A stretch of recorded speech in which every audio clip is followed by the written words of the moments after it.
Exercice, on cherche à mettre en évidence une des formules connues pour trouver une primitive simple, sauf que là, en deuxième question, on nous demande pas une primitive, mais la primitive qui s'annule en 1. Donc, on rajoute une condition de valeur prise en une valeur donnée. Donc, dans un premier temps, on cherche à exprimer f de x sous la forme ku' u cube. Donc ici, f de x est de la forme 5x plus 2 au cube. On peut poser donc u de x est égal à 5x plus 2. Ainsi, u' de x, ça va être égal à 5. Donc, si on veut avoir une forme k fois u' fois u au cube, on veut faire apparaître le 5 pour avoir le u'. Donc, comme on n'a pas de coefficient 5 devant, on multiplie par 1 cinquième.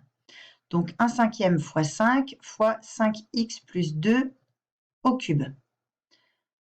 Ça, c'est u'. Et ça, c'est u au cube. On sait qu'une primitive de u' fois u au cube, ça va être u puissance 4 sur 4. Donc, une primitive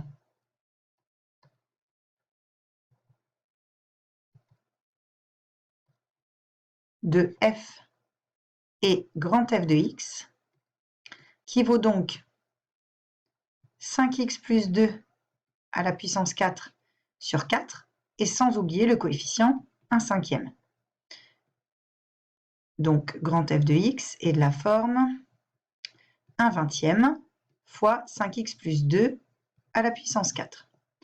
Toutes les primitives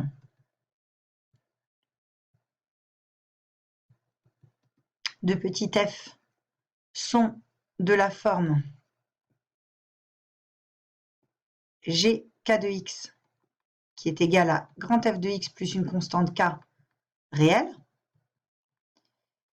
Et comme on cherche la primitive de f qui s'annule en 1, on cherche donc k tel que gk de 1 soit égal à 0, ce qui nous donne grand F de 1 plus k est égal à 0, soit encore 1 vingtième facteur de 5 plus 2 à la puissance 4 plus une constante k est égal à 0.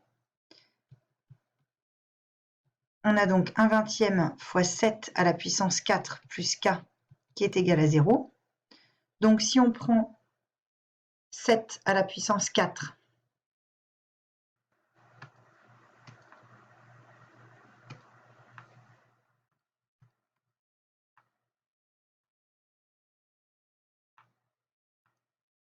cela nous donne k est égal à moins 120,05.